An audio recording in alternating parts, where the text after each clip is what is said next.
దినచర్యల పాఠాలు.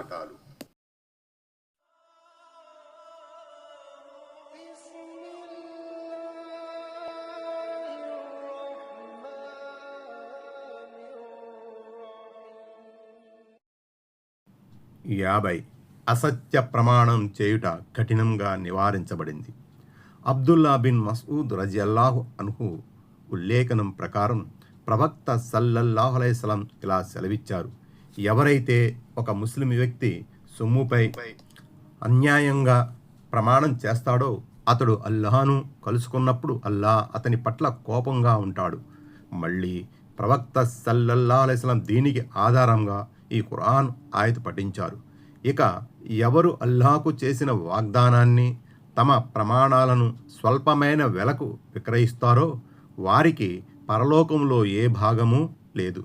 ప్రళయం రోజున అల్లాహ్ వారిని పలుకరించడు, వారి వైపు చూడడు, వారిని పరిశుద్ధులుగా చేయడు, పైగా వారికి అత్యంత బాధాకరమైన శిక్ష పడుతుంది. 3వ సూరా అల్ ఇమ్రాన్ 77వ ఆయత్. బుఖారీ, ముస్లిం.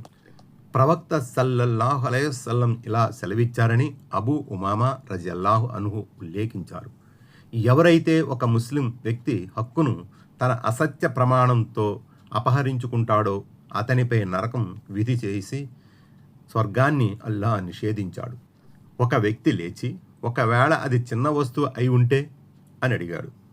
అప్పుడు ప్రవక్త సల్లల్లాహు అలైహి వసల్లం ఇలా చెప్పారు: అవును, అది ఒక చెట్టు యొక్క చిన్న మొక్కైనా సరే అపహరించుకుంటే అతని స్థానం నరకం.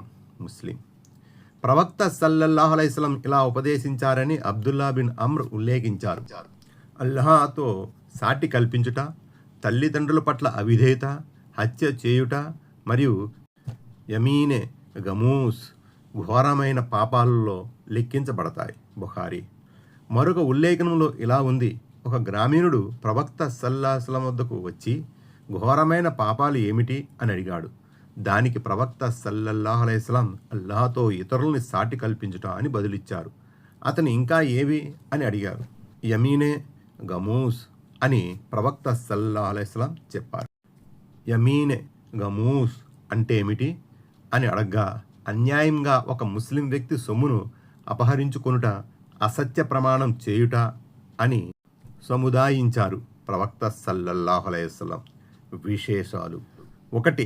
అసత్య ప్రమాణాలతో ముస్లిం సోదరుని సొమ్మును అపహరించుకొనుట కఠినంగా నిషేధించబడినది.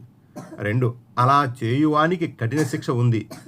అతని ఆ అసత్య ప్రమాణం అతన్ని నరకంలో పడేస్తుంది. 3. ఇలాంటి దుర్గుణం నుండి అతి దూరంగా ఉండుట కూడా తప్పనిసరి. Please subscribe,